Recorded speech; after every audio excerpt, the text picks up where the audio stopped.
Happy birthday, Mr. President. And welcome back to my channel. My name is Zach. I'm 21 years old Russian who half a year ago left Russia because of the war. And today we're gonna discuss the explosion of the Crimean Bridge. What happened, why, what are the versions, and what is so important about that bridge. October 8th, 6 a.m. explosion on the Crimean Bridge. One part of the bridge, which is made for cars, was destroyed, and also a separate line of the bridge for trains. There was a train going along and it got on fire, and basically that train was transporting the oil and the gas for the occupied territories and for the military vehicles over there. Several bridge supports were destroyed, and one line for the cars was destroyed and put down in the water, and another one for the opposite direction of the cars. It's totally fine. We know that 3 people died. One person was a driver of a truck that got exploded, and another 2, they are the people who were driving in a car that was just driving by. Before we get to the point who did this and why, let me actually explain what is the Crimean Bridge and why it is so important for Putin, especially and for Russia. As we know, in 2014, Russia annexed Crimea. There were no connections with the mainland Russia from Crimea that years. If you would like to transfer any goods from Moscow to Crimea when it was annexed, it usually took about several weeks. Because there were no options to do that by car, you had to use any kind of ship. In 2016, Putin decided to build this bridge, which would connect Crimean Peninsula to the mainland Russia. Crimea is a peninsula, but the only opportunity to transfer goods from mainland territory was from Ukraine. And I mean, Crimea is Ukraine. So they've started to build this bridge in 2016 and they finished it in 2019. The length of the bridge is 18 kilometers and Putin was so proud, we've built the longest bridge in the whole Europe. So after Crimean Bridge was built, it became possible to transfer goods from Moscow to Crimean Peninsula in 2 or 3 days. They have spent $3.6 billion to build this bridge. The person who was in charge of building Crimean Bridge is the billionaire, one of the oligarchs really close to Putin, whose name is Arkady Rotenberg. When they were kids with Putin, they used to go for judo section together. This is literally a friend of Putin from childhood. This is how you become the richest man in Russia. Just be friends with Putin. Since the start of the war, many of the war vehicles, tanks were transferred to Crimean Peninsula and they were sent to Ukraine with this bridge. This is why it makes legitimate to destroy it as a military target for Ukraine. This bridge is a symbol of Putinist Russia, because throughout so many years of rule of the Putin built nothing in Russia. No big projects except, mansions for himself and his friends. And here you go, they've started to build this bridge and everyone was like, yeah, finally Russia is getting up from its knees.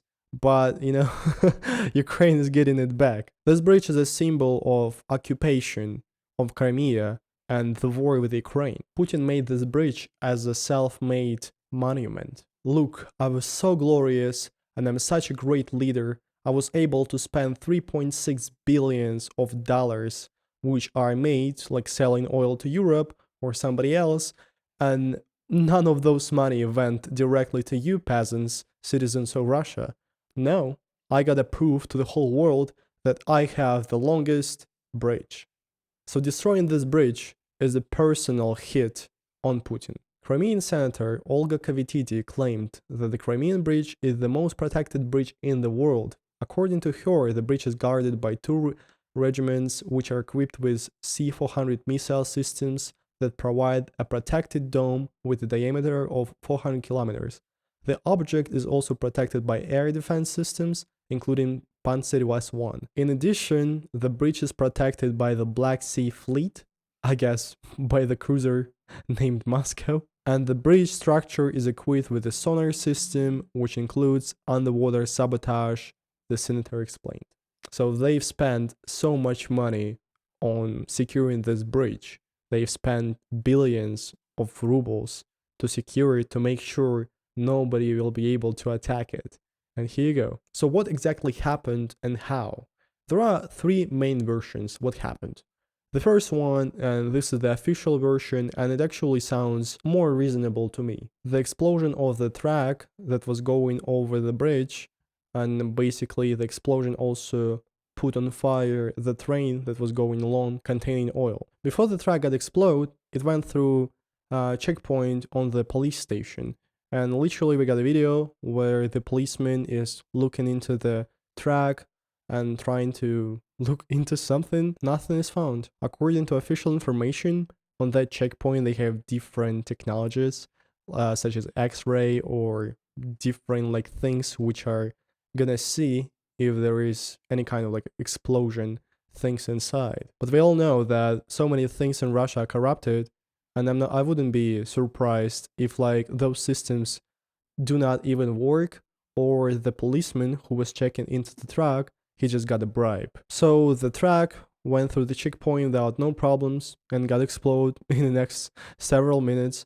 And at the end of the day, those people who were responsible for the check-ins, they were actually arrested, and right now they are being not jailed but being questioned by the police and by FSB. The owner of the truck is 25 years old Samir Yusupov, but he was not driving it.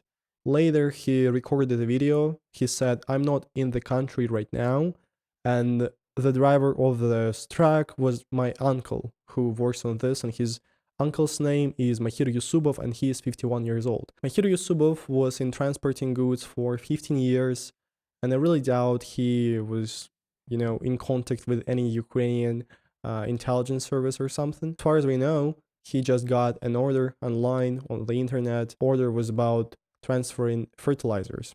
As Christo Groziev, who was investigating the poisoning of Navalny, he said that inside of a truck could be a saltpeter that in Russia is frequently used as a fertilizer. And saltpeter is a really explosive material. It is also interesting that the explosion happened right at the moment when the train with bunch of oil was passing by. And those are actually like the bridge with the train and the bridge for cars are two different bridges. So they are not really affecting each other. So it's really interesting if it was combined and like thought in advance to do that, or if this is just a coincidence. But for me, it seems like too much for a coincidence. So I think that's just a combination of things. The second version is the explosion materials under the bridge. And to be honest, I kind of fallen for this version from the first time because it seemed to me too much for the whole bridge is being, not the whole bridge, but the support of the bridge are being collapsed just by the explosion from a track. It seems to be too much for a one track. People on Twitter started to share the fragment of this video where it kind of seems like there is a boat, but to me it seems like it's just the waves. Nick Waters, who is also a member of Bellingcat, said this: CCTV footage shows the flames immediately expanding upward and outward. If the explosion had occurred under the bridge span, which is a rather thick piece of concrete, I would expect to see at least some delay here, as the span would have blocked the explosion. So I totally agree with this.